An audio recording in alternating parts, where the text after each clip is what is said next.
কেউ বলে জীবন খুব ক্ষণস্থায়ী, কেউ বলে জীবন হলো একটা সুন্দর স্বপ্নের মতো, আবার কেউ বলবে জীবন হলো এক কঠোর সত্য। কিন্তু জীবন আসলে কি? জীবন হলো আপনারই প্রতিবিম্ব, একটা দর্পণ। অর্থাৎ আপনি জীবনকে সেইভাবেই পাবেন যেরকম আপনি নিজেকে প্রতিপন্ন করবেন। যদি আপনি দর্পণের দিকে তাকিয়ে হাসেন, তাহলে আপনি সামনে হাসি মুখী দেখতে পাবেন। এবার যদি আপনি গম্ভীর হয়ে থাকেন, তাহলে আপনি একজন রুষ্ট ব্যক্তি দেখতে পাবেন। শেষে সবথেকে বেশি গুরুত্বপূর্ণ হলো আপনার চেষ্টা। আপনাকে সবসময় চেষ্টা করতে হবে যাতে আপনি নিজেকে প্রসন্ন এবং ইতিবাচক মনোভাবে রাখেন। এটা হলো আপনারই উত্তরদায়িত্ব, তাকে পালন করুন। এই মনকে প্রসন্ন রাখুন, এই সংসারকে সুন্দর বলে মনে হবে। আর এই মন প্রসন্ন হয়ে বলবে, রাধা রাধা। এই বৃহৎ বৃক্ষকে দেখুন, অত্যন্ত শক্তিশালী বৃক্ষ। এটা সবারই প্রিয়, তা সে ছোট হোক বা বড়, বৃদ্ধ হোক বা জোয়ান, সবাই ভালোবাসে এই বৃক্ষকে। আর সত্যি বলতে এই বৃক্ষ সবাইকে সেবা করে, সবাইকে ফল দান করে, সবাইকে ছায়া প্রদান করে। দূর থেকে দেখে মনে হয় এর কোনো পরিচর্যার প্রয়োজনই নেই, কিন্তু একজন কুশল মালী এইভাবে ভাবেন না। তিনি সময় অন্তরে খুব খুঁটিয়ে এই গাছ নিরীক্ষণ করেন, দেখতে থাকেন। যদি কোনো এমন শাখা থাকে যা রোগগ্রস্ত, তাহলে সেটা কেটে আলাদা করে দেন। যদি এমন কোনো শাখা থাকে যা মৃত, তাহলে সেটা আলাদা করে দেন। আর এইভাবে উপযুক্ত দেখাশোনা করার কারণেই এই বৃক্ষ এইভাবে সুস্থ হয়ে থাকে, সতেজ হয়ে থাকে, সবার সেবা করতে থাকে। আপনাকেও নিজের সাথে সেটাই করতে হবে। নিজের জন্য আপনাকে একজন কুশল মালী হয়ে উঠতে হবে। রক্ষা করতে হবে নিজের শরীরের, নিজের মনের। আপনার শরীর যদি রোগগ্রস্ত হয়ে পড়ে, তাহলে ওষুধ গ্রহণ করতে হবে। যদি এই মন কোনো এক কারণে বিচলিত হয়ে পড়ে, তাহলে তার থেকে নিজেকে মুক্ত করতে হবে। আপনি যদি নিজের যত্ন নেন, তবেই এই বৃক্ষের মতো হতে পারবেন। সেই বৃক্ষ যে সবারই প্রিয়, সবাইকেই সেবা করে। আসুন আমার সাথে ভালোবেসে বলুন, রাধা রাধা।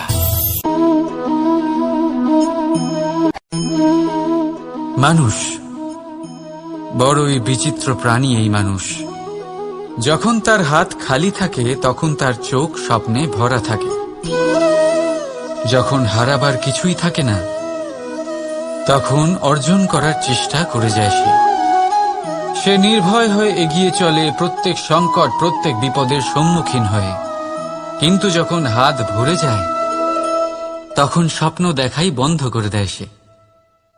যা পেয়েছে তা যাতে হারিয়ে না ফেলে, সেই ভয়, সংকট ও বিপদের সম্মুখীন হওয়া বন্ধ করে দেয়।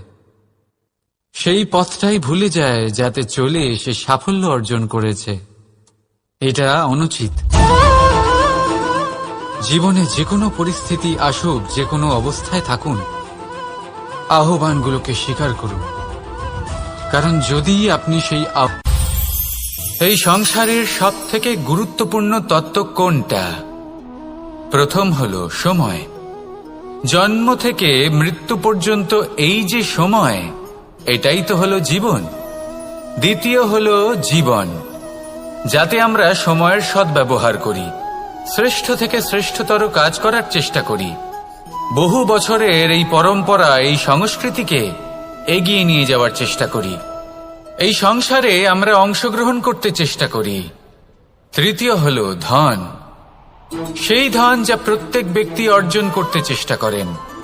এবার এই তিনটি তত্ত্বের মধ্যে একটা সামঞ্জস্য আছে, সমান ব্যাপার আছে। সে ধনই হোক বা সময় হোক বা হোক জীবন।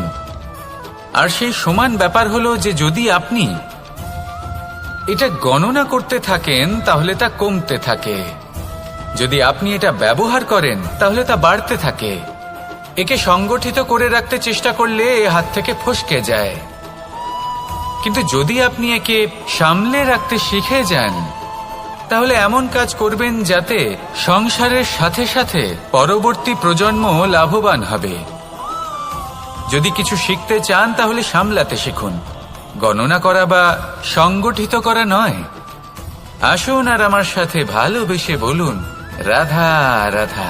আমাদের শরীর প্রকৃতির সর্বশ্রেষ্ঠ রচনা। যে অঙ্গ প্রত্যঙ্গ আমরা লাভ করেছি প্রত্যেকটির মধ্যে একটি নিজস্ব বার্তা রয়েছে। একটু ভেবে দেখুন, দুটি চোখ দিয়েছে দেখার জন্য, দুটি কান দিয়েছে শোনার জন্য, নাসিকাও আছে দুটি, দুটি হাত দিয়েছে দ্বিগুণ পরিশ্রম করার জন্য। কিন্তু জীব শুধুমাত্র একটি, তার উপরেও তীক্ষ্ণ বলিষ্ঠ দাঁত দিয়েছে তার রক্ষার জন্য। কখনো ভেবে দেখেছেন কেন?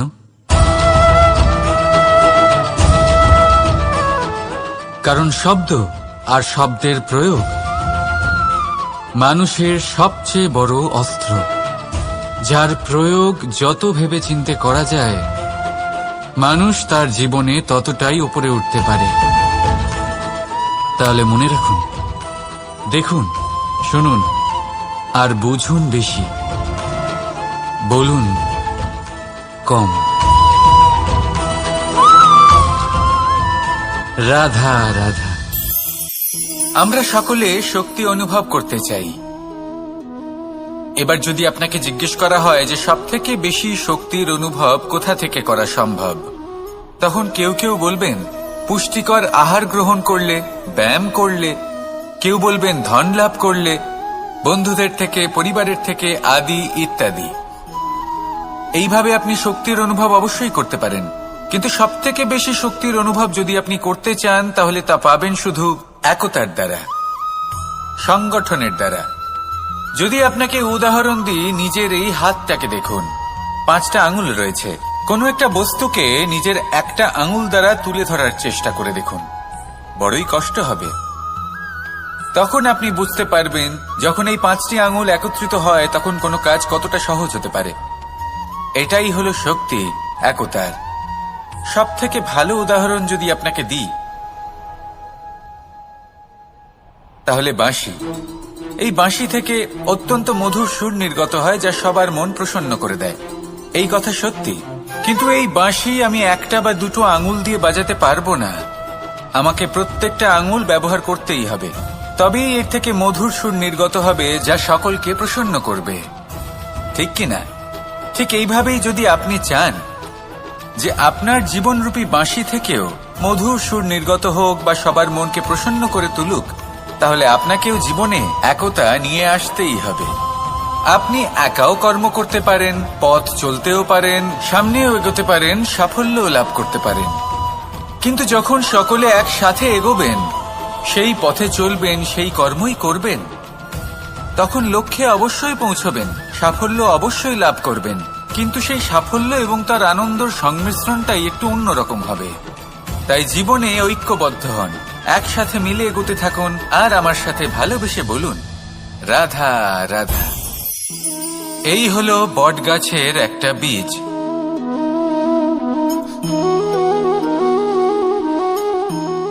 চলুন এটা রোপণ করা যাক, একটু জল দেওয়া যাক।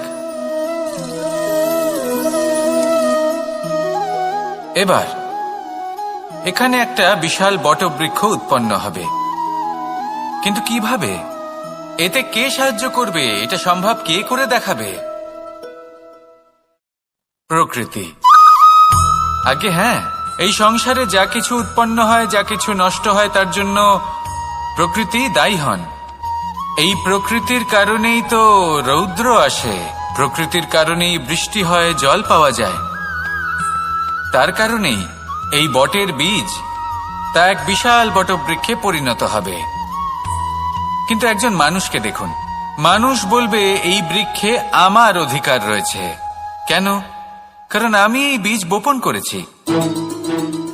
এবার সমস্ত কাজ প্রকৃতি করবে আর সমস্ত শ্রেয় মানুষ নিয়ে যাবে। এটা কি উচিত? কখনোই নয়। এবার এর উত্তর প্রকৃতিতেই লুকোনো আছে।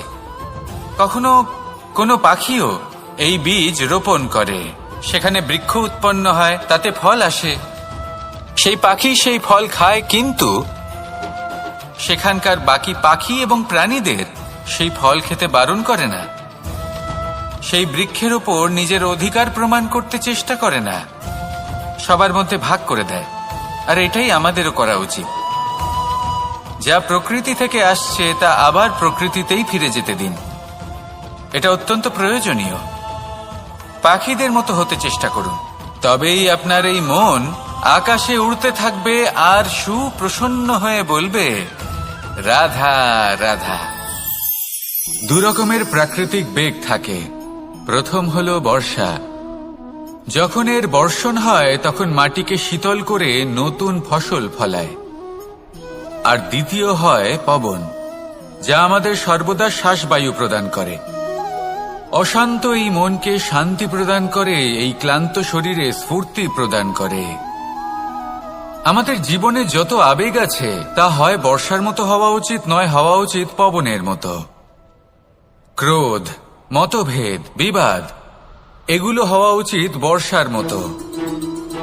অর্থাৎ কিছু সময় পরে যেন এরা নিজে থেকেই ছিন্ন ভিন্ন হয়ে চলে যায়। আর যদি পবনের মতো কোনো আবেগ থাকা উচিত তা হল প্রেম, যা সর্বদা শ্বাসবায়ু প্রদান করে, সবসময় সাথে থাকে। একে আমরা অনুভব করতে পারি না, কিন্তু এ আমাদের অনুভব করার জন্য প্রাণবায়ু প্রদান করে। আর যখন চক্রবাতের মতো সে ভয়ঙ্কর হয়ে ওঠে, তখন সমগ্র সংসার বদলে দেয়। এর সারমর্ম একটাই, শক্তি। মতভেদ, ক্রোধ, বিবাদের মধ্যে নেই। শক্তি যদি থাকে তা আছে প্রেমের মধ্যে। তাই এই প্রেমকে মনের মধ্যে রাখুন আর আমার সাথে বলুন, রাধা রাধা। ঘৃণা, প্রেম, রেগে যাওয়া, মান ভাঙানো, ভুলে যাওয়া, এই সকল অনুভূতি মানুষের জীবনে অত্যন্ত গুরুত্বপূর্ণ। মানুষের এই অনুভূতিগুলো না থাকলে মানুষ একটা যন্ত্রের থেকে বেশি আর কিচ্ছু না। কিন্তু এই অনুভূতি আপনি ভুল দিকে চালিত করলে এরাও আপনাকে আর মানুষের মতো বাঁচতে দেবে না। যদি ঘৃণার কথা বলেন, যদি আপনি কোনো ব্যক্তিকে ঘৃণা করেন, সেটা কেন? ব্যক্তিকে ঘৃণা করবেন কেন? ঘৃণা করুন তার স্বভাবগুলিকে, সেই স্বভাবগুলিকে যা সেই ব্যক্তিকে অপ্রিয় করে তুলছে। কারণ স্বভাব পাল্টানো যায়। সেইভাবেই রাগ করুন, কিন্তু তাদের কথায়, তাদের ওপরে নয়। কারণ কথা বদলে দেওয়া সম্ভব। ভুলতে হলে ভুলুন তাদের ত্রুটি, তাদের নয়। কারণ ভুল অবশ্যই শুধরে নেওয়া যায়। প্রেম করুন তবে তাদের আত্মার সাথে, তাদের অনুভূতির সাথে, শরীরের সাথে নয়। কারণ শরীর হলো নশ্বর। বলুন কিন্তু খারাপ ভাবে নয়, ভালোবেসে। রাধা রাধা। মুঠো হাতের শক্তি বেশি, মুঠো খুললেই তা দুর্বল। তা এমন কি থাকা উচিত এই বন্ধ মুঠোয় যা লাখের সমান? মানসিকতা এবং স্বপ্ন। মানুষ জন্মগ্রহণ করে, তার মানসিকতা সময়ের সাথে উন্নত হয়। মানসিকতা অনুযায়ী সে স্বপ্ন দেখে, আর সেই স্বপ্ন সার্থক করতে সে পরিশ্রম করতে থাকে। কিন্তু খুব গুরুত্বপূর্ণ একটা কথা আছে যা আপনার মনে রাখা উচিত। আপনার এই মানসিকতা, আপনার এই স্বপ্ন, তা যেন আপনার নিয়ন্ত্রণে থাকে। আপনার বন্ধ মুঠোয় যেন এর লাগাম থাকে, আপনি যেন এর প্রভু হন। যদি তা হয় তবেই আপনি লাভবান হবেন। যদি এরা আপনাকে নিয়ন্ত্রণ করতে থাকে, যদি আপনার মুঠো খুলে যায়, না পথ আপনার নিয়ন্ত্রণে থাকবে, না মানসিকতা থাকবে, না স্বপ্ন নিয়ন্ত্রণে থাকবে। আর যদি তাই হয় তাহলে আপনি আপনার ভবিষ্যৎ নষ্ট করে ফেলবেন। তাই নিয়ন্ত্রণ করতে শিখুন নিজের বিচার বুদ্ধি, নিজের মানসিকতা, নিজের স্বপ্নকে। নিজের এই স্বপ্ন পূরণ করুন আর আমার সাথে ভালোবেসে বলুন, রাধা রাধা। প্রত্যেক প্রাণী ভালোভাবে জীবন যাপন করতে চান, এটা তাদের স্বভাবে আছে এবং ভাবাটা অনুচিত নয়। কিন্তু একটা ভালো জীবনের গুরুত্বপূর্ণ অংশ কোনটা? বসবাসের স্থান। সেই স্থান যেখানে আমরা জীবন অতিবাহিত করি। এবার মানুষ ভাবতে পারেন যে একটা ভালো বাসস্থানের অর্থ কি? সেই স্থান যেখানে সহজে জল পাওয়া যায়, যেখানে শুদ্ধ বায়ু পাওয়া যায়, যেখানে আনাজ উৎপন্ন হয়। এটা জীবনযাপনের জন্য পর্যাপ্ত বটে, কিন্তু ভালো জীবনযাপনের জন্য আরো একটা কথা আপনাকে বুঝতে হবে।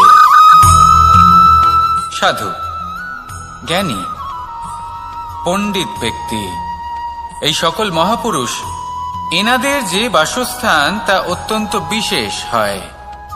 এখানে এক ধরনের বিশেষ ইতিবাচক শক্তি থাকে, এমন একটা স্থান যেখানে দেবতারাও বিচরণ করেন। জীবন আমরা সবাই যাপন করি, কিন্তু জীবনের উদ্দেশ্য শুধুমাত্র জীবন যাপন করা নয়। জীবনের উদ্দেশ্য হল মুক্তি লাভ করা। আর এই সকল সাধু, জ্ঞানী, পণ্ডিত ব্যক্তি, এই সকল মহাপুরুষ আপনাকে মুক্তির পথে নিয়ে যেতে পারেন। কারণ এরা হলেন সেই মহাপুরুষ যারা নিজেদের অন্তরের বিকার, অহংকার, ক্রোধ, বিদ্বেষ এই সকল দোষগুলিকে ত্যাগ করেছেন, এদের উপর বিজয় লাভ করেছেন। এমনই একজন ব্যক্তি আপনাকে মুক্তির পথে নিয়ে যেতে পারে। প্রয়োজন হলো শুধুই এনাদের চিনতে পারা, এদের কথা বুঝতে পারা এবং এদের দেখানো পথে চলা। যদি আপনি এটা করতে পারেন, তাহলে এই মন প্রফুল্ল হয়ে বলবে, রাধা রাধা। বিগত দিনের কিছু কথা মনে পড়ে গেল। এক অদ্ভুত ঘটনা যা অমূল্য শিক্ষা দিয়ে যেতে পারে। বিষয় হলো যক্ষের সাথে যুধিষ্ঠিরের কথোপকথন। একবার যক্ষ যুধিষ্ঠিরকে জিজ্ঞেস করলেন, ওনাকে বললেন যে আমার কিছু প্রশ্নের উত্তর যদি আপনি দিতে পারেন, তাহলে আমি আপনার বাকি ভ্রাতাগণকে আবার জীবিত করে তুলব। সেগুলোর মধ্যে খুব গুরুত্বপূর্ণ আর কঠিন একটা প্রশ্ন ছিল, এই সংসারে সব থেকে শ্রেষ্ঠ আশ্চর্য কোনটি? এই প্রশ্ন আমি আপনাকে জিজ্ঞেস করছি। এবার কেউ বলবেন স্বর্ণ দ্বারা নির্মিত লঙ্কা, এটি হলো সংসারের সব থেকে বড় আশ্চর্য। কেউ বলবেন বরফে ঢাকা সেই পর্বত যা আকাশ স্পর্শ করে। কেউ বলবেন সেই সমুদ্র যার গভীরতা মাপা অসম্ভব ব্যাপার। কেউ বলবেন সেই বায়ু যা আমরা দেখতে পাই না, কিন্তু তা আমাদের জীবন দান করে। সংসারের সব থেকে বড় আশ্চর্য কি, সেই প্রশ্নের উত্তর যুধিষ্ঠির দিয়েছিলেন, আর তা ছিল শ্রেষ্ঠ উত্তর এবং উচিত। উনি বলেছিলেন যে সংসারে প্রতিদিন কোনো ব্যক্তি জন্ম লাভ করেন আর কোনো ব্যক্তি মৃত্যুও লাভ করেন। এবার এই কথাটা সবাই জানেন, সবাই বোঝেন যে যখন জন্মেছি তখন কোনো একদিন আমিও অবশ্যই মৃত্যু লাভ করব। এবার যখন এই কথা প্রত্যেকটা মানুষ জানেন, তখন কেন প্রত্যেক মানুষ এই চিন্তায় থাকেন, এই নিয়ে কষ্ট পান, এই নিয়ে ব্যাকুল হয়ে থাকেন যে উনি একদিন মৃত্যু লাভ করবেন, তার থেকে দূরে পালাতে চেষ্টা করেন? বলেন যে আমি মৃত্যু লাভ করতে চাই না। কেন? যেখানে কোনো না কোনো দিন এটা অবশ্যই হবে। এ হলো ব্রহ্ম সত্য। এই যে ব্যাকুলতা, এই ভয়, এই যন্ত্রণা, এই চিন্তা তার মনকে বাঁচতেই দেয় না, এই জীবন অনুভবই করতে দেয় না। সেই জন্য এই চিন্তা, ব্যাকুলতা, ভয় এসবের কি লাভ? কোনো লাভ নেই। সেই জন্য যতক্ষণ জীবনযাপন করছেন, প্রত্যেক মুহূর্ত যেন শ্রেষ্ঠ হয়, আনন্দময় হয়, প্রেমের দ্বারা পরিপূর্ণ হয়, সেই চেষ্টা করুন। চেষ্টা করুন যাতে আপনি যে কাজ করছেন তার দ্বারা যেন অন্যের মঙ্গল হয়। এই প্রচেষ্টাই আপনার জীবনকে প্রসন্নতা আর প্রেম দ্বারা ভরিয়ে তুলবে। এই মন সুপ্রসন্ন হয়ে বলবে, রাধা রাধা। এই পুকুর দেখছেন আপনি? বাচ্চা, বৃদ্ধ, যুবক, যাকেই আমি জিজ্ঞেস করব এটা কি, সবার উত্তর সেই একই হবে। উত্তর তখনই বদলাবে যখন প্রশ্ন এটা হবে যে আপনি এই পুকুরে কি করতে চান। কেউ বলবে আমি এমনি এর পাড়ে বসে এই জল স্পর্শ করে ঠান্ডা হাওয়ার আনন্দ অনুভব করতে চাই। কেউ বলবে আমি এই পুকুরে সাঁতার কাটতে চাই। কেউ বলবে কাগজের নৌকা বানিয়ে আমি এতে ভাসিয়ে দিতে চাই। কেউ বলবে আমি মাছ ধরে নিজের জীবন যাপন করতে চাই, ইত্যাদি ইত্যাদি। আপনাকে একটা কথা বলে রাখি, আমাদের জীবনও এই পুকুরেরই মতন, একই রকম। কিন্তু আমরা এই জীবন নিয়ে কি করব সেই সিদ্ধান্ত আমাদের। এই পুকুরে আপনি মুক্তও পাবেন, আবার পাঁকও পাবেন। যদি আপনি মুক্ত পেতে চান তাহলে এই পুকুরের গভীরে আপনাকে যেতে হবে, ততটাই চেষ্টা করতে হবে যতটা করলে আপনি সেই মুক্ত অর্জন করতে পারবেন। না হলে শুধু পাঁকে হাত পড়বে। তাই যা আমি সর্বদা বলে থাকি, সিদ্ধান্ত আপনার। রাধা রাধা। এই সংসারের সব থেকে বড় সুখ কি? কেউ বলবেন নিজের লক্ষ্য প্রাপ্ত করা, কেউ বলবেন ধন উপার্জন করা, কেউ বলবেন নিদ্রাই সব থেকে বড় সুখ, কেউ বলবেন রাজ্য লাভ করা, আবার কেউ বলবেন মাতার হাত থেকে খাবার খাওয়া, আদি ইত্যাদি। কিন্তু যদি সত্যি কথা বলি, এই সংসারের সব থেকে বড় সুখ হল সেবা করা। কখনো কাউকে সেবা করে দেখুন। এই সেবা দ্বারা অন্য কোনো মানুষের আশীর্বাদ লাভ করাতেই সুখ রয়েছে।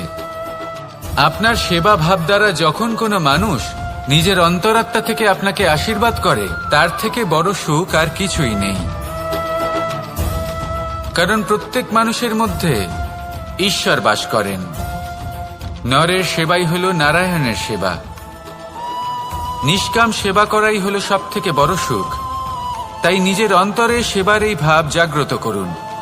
যে সুখের কথা আমি বলছি, সেই সুখ অনুভব করেই দেখুন। এই মন সুপ্রসন্ন হয়ে বলবে, রাধা রাধা। বাহ, পুষ্পের সুবাস আমার খুব ভালো লাগে। অত্যন্ত সুন্দর হয় এই পুষ্প। এইভাবে চারিদিকে পুষ্প দেখে মন আনন্দিত হয়ে ওঠে। এবার আপনারা ভেবে দেখুন, আমার চারিদিকে পুষ্প নয়, আগুন আছে। তাহলে কি হবে? আমার শরীর কি জ্বলে যাবে না? অবশ্যই জ্বলবে। শরীরকে কি আগুনের তাপ সহ্য করতে হবে না? অবশ্যই সহ্য করতে হবে। এটাই হলো প্রকৃতির নিয়ম। এই নিয়ম কিন্তু আমরা সবাই জানি, কিন্তু আমাদের মধ্যে বেশিরভাগ মানুষ এই বিভ্রান্তি নিয়ে বাঁচি যে এই যে প্রকৃতির নিয়ম, তা আমার ওপর প্রযোজ্য নয়। তা কিন্তু নয়। আমাদের চতুর্দিকে এই যে নিসর্গ রয়েছে, আমরা তার কতটা ক্ষতি করি সেটা একবার ভেবে দেখুন। আমরা বনাঞ্চল জ্বালিয়ে দিই, বায়ু দূষিত করি, জল দূষিত করি, প্রাণীদের হত্যা আমরা করি। কেন? এই নিসর্গ আমরা নষ্ট করি, যদিও আমরা জানি যে আমরাও হলাম এই নিসর্গেরই অংশ। এবার দেখুন, শরীরের কোনো অংশে যদি আগুন ধরান, আস্তে আস্তে সমস্ত শরীরও জ্বলে যাবে। সেইভাবেই নিসর্গ যদি নষ্ট হয়ে যায়, তাহলে মনুষ্য জাতিও নষ্ট হয়ে যাবে। তাই এই যে নিসর্গ আপনি দেখছেন, এই পুষ্প, এই বৃক্ষ, বায়ু, জল, এদের সকলকে রক্ষা করুন, নষ্ট নয়। মনে রাখবেন, যদি নিসর্গ থাকে মানুষ থাকবে, যদি নিসর্গ থাকে তাহলেই জীবন থাকবে। আসুন আমার সাথে ভালোবেসে বলুন, রাধা রাধা। কেউ বলে জীবন খুব ক্ষণস্থায়ী, কেউ বলে জীবন হলো একটা সুন্দর স্বপ্নের মতো, আবার কেউ বলবে জীবন হলো এক কঠোর সত্য। কিন্তু জীবন আসলে কি? জীবন হলো আপনারই প্রতিবিম্ব, একটা দর্পণ। অর্থাৎ আপনি জীবনকে সেইভাবেই পাবেন যেরকম আপনি নিজেকে প্রতিপন্ন করবেন। যদি আপনি দর্পণের দিকে তাকিয়ে হাসেন, তাহলে আপনি সামনে হাসি মুখী দেখতে পাবেন। এবার যদি আপনি গম্ভীর হয়ে থাকেন, তাহলে আপনি একজন রুষ্ট ব্যক্তি দেখতে পাবেন। শেষে সবথেকে বেশি গুরুত্বপূর্ণ হলো আপনার চেষ্টা। আপনাকে সবসময় চেষ্টা করতে হবে যাতে আপনি নিজেকে প্রসন্ন এবং ইতিবাচক মনোভাবে রাখেন। এটা হলো আপনারই উত্তরদায়িত্ব, তাকে পালন করুন। এই মনকে প্রসন্ন রাখুন, এই সংসারকে সুন্দর বলে মনে হবে। আর এই মন প্রসন্ন হয়ে বলবে, রাধা রাধা। এই বৃহৎ বৃক্ষকে দেখুন, অত্যন্ত শক্তিশালী বৃক্ষ। এটা সবারই প্রিয়। তা সে ছোট হোক বা বড়, বৃদ্ধ হোক বা জোয়ান, সবাই ভালোবাসে এই বৃক্ষকে। আর সত্যি বলতে এই বৃক্ষ সবাইকে সেবা করে, সবাইকে ফল দান করে, সবাইকে ছায়া প্রদান করে। দূর থেকে দেখে মনে হয় এর কোনো পরিচর্যার প্রয়োজনই নেই, কিন্তু একজন কুশল মালী এইভাবে ভাবেন না। তিনি সময় অন্তরে খুব খুঁটিয়ে এই গাছ নিরীক্ষণ করেন, দেখতে থাকেন। যদি কোনো এমন শাখা থাকে যা রোগগ্রস্ত, তাহলে সেটা কেটে আলাদা করে দেন। যদি এমন কোনো শাখা থাকে যা মৃত, তাহলে সেটা আলাদা করে দেন। আর এইভাবে উপযুক্ত দেখাশোনা করার কারণেই এই বৃক্ষ এইভাবে সুস্থ হয়ে থাকে, সতেজ হয়ে থাকে, সবার সেবা করতে থাকে। আপনাকেও নিজের সাথে সেটাই করতে হবে। নিজের জন্য আপনাকে একজন কুশল মালী হয়ে উঠতে হবে। রক্ষা করতে হবে নিজের শরীরের, নিজের মনের। আপনার শরীর যদি রোগগ্রস্ত হয়ে পড়ে, তাহলে ওষুধ গ্রহণ করতে হবে। যদি এই মন কোনো এক কারণে বিচলিত হয়ে পড়ে, তাহলে তার থেকে নিজেকে মুক্ত করতে হবে। আপনি যদি নিজের যত্ন নেন, তবেই এই বৃক্ষের মতো হতে পারবেন। সেই বৃক্ষ যে সবারই প্রিয়, সবাইকেই সেবা করে। আসুন আমার সাথে ভালোবেসে বলুন, রাধা রাধা। মানুষ বড়ই বিচিত্র প্রাণী। এই মানুষ যখন তার হাত খালি থাকে, তখন তার চোখ স্বপ্নে ভরা থাকে। যখন হারাবার কিছুই থাকে না, তখন অর্জন করার চেষ্টা করে যায় সে নির্ভয় হয়ে এগিয়ে চলে প্রত্যেক সংকট, প্রত্যেক বিপদের সম্মুখীন হয়ে।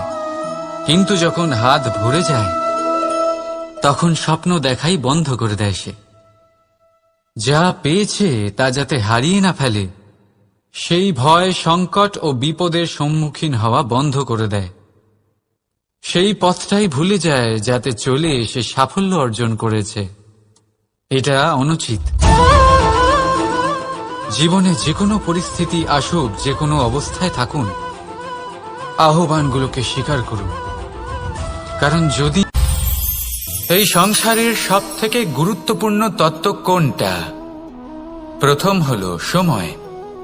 জন্ম থেকে মৃত্যু পর্যন্ত এই যে সময়, এটাই তো হলো জীবন। দ্বিতীয় হলো জীবন, যাতে আমরা সময়ের সদ্ব্যবহার করি, শ্রেষ্ঠ থেকে শ্রেষ্ঠতর কাজ করার চেষ্টা করি। বহু বছরের এই পরম্পরা, এই সংস্কৃতিকে এগিয়ে নিয়ে যাওয়ার চেষ্টা করি। এই সংসারে আমরা অংশগ্রহণ করতে চেষ্টা করি। তৃতীয় হলো ধন, সেই ধন যা প্রত্যেক ব্যক্তি অর্জন করতে চেষ্টা করেন। এবার এই তিনটি তত্ত্বের মধ্যে একটা সামঞ্জস্য আছে, সমান ব্যাপার আছে।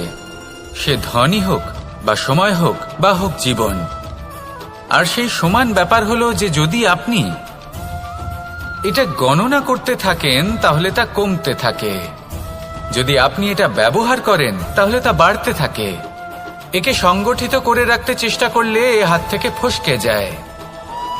কিন্তু যদি আপনি একে সামলে রাখতে শিখে যান, তাহলে এমন কাজ করবেন যাতে সংসারের সাথে সাথে পরবর্তী প্রজন্ম লাভবান হবে। যদি কিছু শিখতে চান, তাহলে সামলাতে শিখুন, গণনা করা বা সংগঠিত করা নয়। আসুন আর আমার সাথে ভালোবেসে বলুন, রাধা রাধা। আমাদের শরীর প্রকৃতির সর্বশ্রেষ্ঠ রচনা। যে অঙ্গ প্রত্যঙ্গ আমরা লাভ করেছি, প্রত্যেকটির মধ্যে একটি নিজস্ব বার্তা রয়েছে। একটু ভেবে দেখুন, দুটি চোখ দিয়েছে দেখার জন্য, দুটি কান দিয়েছে শোনার জন্য, নাসিকাও আছে দুটি, দুটি হাত দিয়েছে দ্বিগুণ পরিশ্রম করার জন্য। কিন্তু জীব শুধুমাত্র একটি। তার উপরেও তীক্ষ্ণ বলিষ্ঠ দাঁত দিয়েছে তার রক্ষার জন্য। কখনো ভেবে দেখেছেন কেন?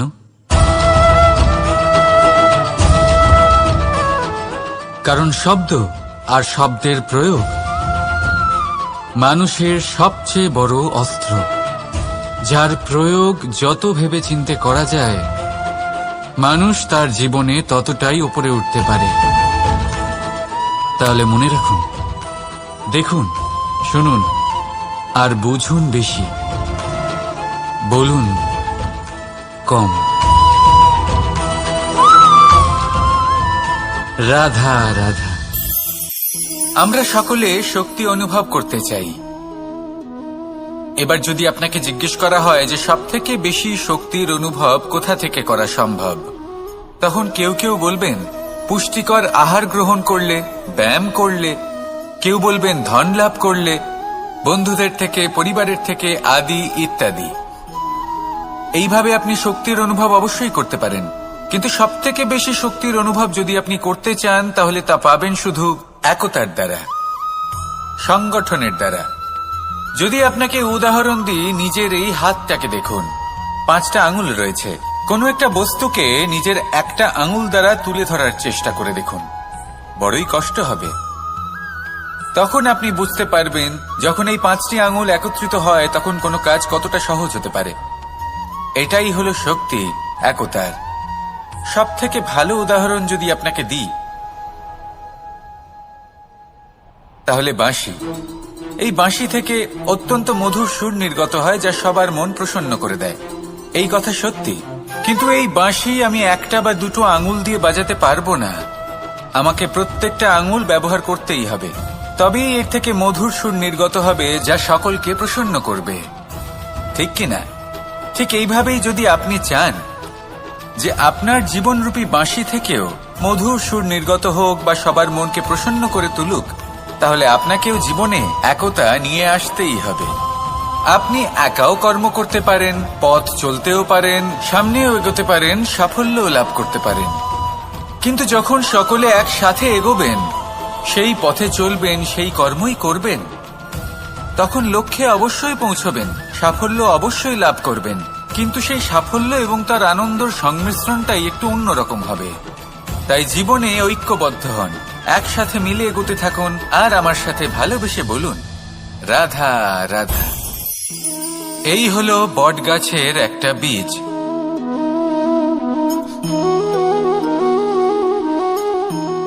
চলুন এটা রোপণ করা যাক, একটু জল দেওয়া যাক। এবার এখানে একটা বিশাল বটবৃক্ষ উৎপন্ন হবে, কিন্তু কিভাবে? এতে কে সাহায্য করবে? এটা সম্ভব কে করে দেখাবে? প্রকৃতি। আগে হ্যাঁ, এই সংসারে যা কিছু উৎপন্ন হয়, যা কিছু নষ্ট হয়, তার জন্য প্রকৃতি দায়ী হন। এই প্রকৃতির কারণেই তো রৌদ্র আসে, প্রকৃতির কারণেই বৃষ্টি হয়, জল পাওয়া যায়। তার কারণেই এই বটের বীজ তা এক বিশাল বটবৃক্ষে পরিণত হবে। কিন্তু একজন মানুষকে দেখুন, মানুষ বলবে এই বৃক্ষে আমার অধিকার রয়েছে। কেন? কারণ আমি এই বীজ বপন করেছি। এবার সমস্ত কাজ প্রকৃতি করবে আর সমস্ত শ্রেয় মানুষ নিয়ে যাবে। এটা কি উচিত? কখনোই নয়। এবার এর উত্তর প্রকৃতিতেই লুকোনো আছে। কখনো কোনো পাখিও এই বীজ রোপণ করে, সেখানে বৃক্ষ উৎপন্ন হয়, তাতে ফল আসে, সেই পাখি সেই ফল খায়, কিন্তু সেখানকার বাকি পাখি এবং প্রাণীদের সেই ফল খেতে বারণ করে না। সেই বৃক্ষের ওপর নিজের অধিকার প্রমাণ করতে চেষ্টা করে না, সবার মধ্যে ভাগ করে দেয়। আর এটাই আমাদেরও করা উচিত। যা প্রকৃতি থেকে আসছে তা আবার প্রকৃতিতেই ফিরে যেতে দিন। এটা অত্যন্ত প্রয়োজনীয়। পাখিদের মতো হতে চেষ্টা করুন, তবেই আপনার এই মন আকাশে উড়তে থাকবে আর সুপ্রসন্ন হয়ে বলবে রাধা রাধা। দুরকমের প্রাকৃতিক বেগ থাকে। প্রথম হলো বর্ষা। যখন এর বর্ষণ হয় তখন মাটিকে শীতল করে নতুন ফসল ফলায়। আর দ্বিতীয় হয় পবন, যা আমাদের সর্বদা শ্বাসবায়ু প্রদান করে। অশান্ত এই মনকে শান্তি প্রদান করে, এই ক্লান্ত শরীরে স্ফূর্তি প্রদান করে। আমাদের জীবনে যত আবেগ আছে তা হয় বর্ষার মতো হওয়া উচিত, নয় হওয়া উচিত পবনের মতো। ক্রোধ, মতভেদ, বিবাদ এগুলো হওয়া উচিত বর্ষার মতো। অর্থাৎ কিছু সময় পরে যেন এরা নিজে থেকেই ছিন্ন ভিন্ন হয়ে চলে যায়। আর যদি পবনের মতো কোনো আবেগ থাকা উচিত তা হল প্রেম, যা সর্বদা শ্বাসবায়ু প্রদান করে, সবসময় সাথে থাকে। একে আমরা অনুভব করতে পারি না, কিন্তু এ আমাদের অনুভব করার জন্য প্রাণবায়ু প্রদান করে। আর যখন চক্রবাতের মতো সে ভয়ঙ্কর হয়ে ওঠে, তখন সমগ্র সংসার বদলে দেয়। এর সারমর্ম একটাই, শক্তি। মতভেদ, ক্রোধ, বিবাদের মধ্যে নেই। শক্তি যদি থাকে তা আছে প্রেমের মধ্যে। তাই এই প্রেমকে মনের মধ্যে রাখুন আর আমার সাথে বলুন, রাধা রাধা। ঘৃণা, প্রেম, রেগে যাওয়া, মান ভাঙানো, ভুলে যাওয়া, এই সকল অনুভূতি মানুষের জীবনে অত্যন্ত গুরুত্বপূর্ণ। মানুষের এই অনুভূতিগুলো না থাকলে মানুষ একটা যন্ত্রের থেকে বেশি আর কিচ্ছু না। কিন্তু এই অনুভূতি আপনি ভুল দিকে চালিত করলে এরাও আপনাকে আর মানুষের মতো বাঁচতে দেবে না। যদি ঘৃণার কথা বলেন, যদি আপনি কোনো ব্যক্তিকে ঘৃণা করেন, সেটা কেন?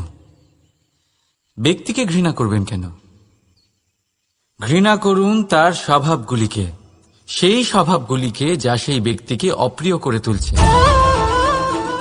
কারণ স্বভাব পাল্টানো যায়। সেইভাবেই রাগ করুন, কিন্তু তাদের কথায়, তাদের ওপরে নয়।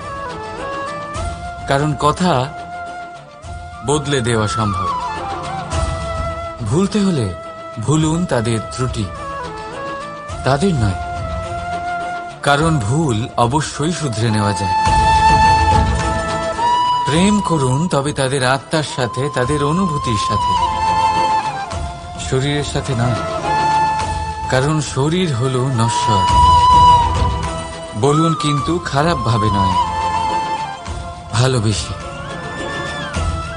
রাধা রাধা। মুঠো হাতের শক্তি বেশি, মুঠো খুললেই তা দুর্বল। তা এমন কি থাকা উচিত এই বন্ধ মুঠোয় যা লাখের সমান? মানসিকতা এবং স্বপ্ন। মানুষ জন্মগ্রহণ করে, তার মানসিকতা সময়ের সাথে উন্নত হয়। মানসিকতা অনুযায়ী সে স্বপ্ন দেখে, আর সেই স্বপ্ন সার্থক করতে সে পরিশ্রম করতে থাকে। কিন্তু খুব গুরুত্বপূর্ণ একটা কথা আছে যা আপনার মনে রাখা উচিত। আপনার এই মানসিকতা, আপনার এই স্বপ্ন, তা যেন আপনার নিয়ন্ত্রণে থাকে। আপনার বন্ধ মুঠোয় যেন এর লাগাম থাকে, আপনি যেন এর প্রভু হন। যদি তা হয় তবেই আপনি লাভবান হবেন। যদি এরা আপনাকে নিয়ন্ত্রণ করতে থাকে, যদি আপনার মুঠো খুলে যায়, না পথ আপনার নিয়ন্ত্রণে থাকবে, না মানসিকতা থাকবে, না স্বপ্ন নিয়ন্ত্রণে থাকবে। আর যদি তাই হয় তাহলে আপনি আপনার ভবিষ্যৎ নষ্ট করে ফেলবেন। তাই নিয়ন্ত্রণ করতে শিখুন নিজের বিচার বুদ্ধি, নিজের মানসিকতা, নিজের স্বপ্নকে। নিজের এই স্বপ্ন পূরণ করুন আর আমার সাথে ভালোবেসে বলুন, রাধা রাধা।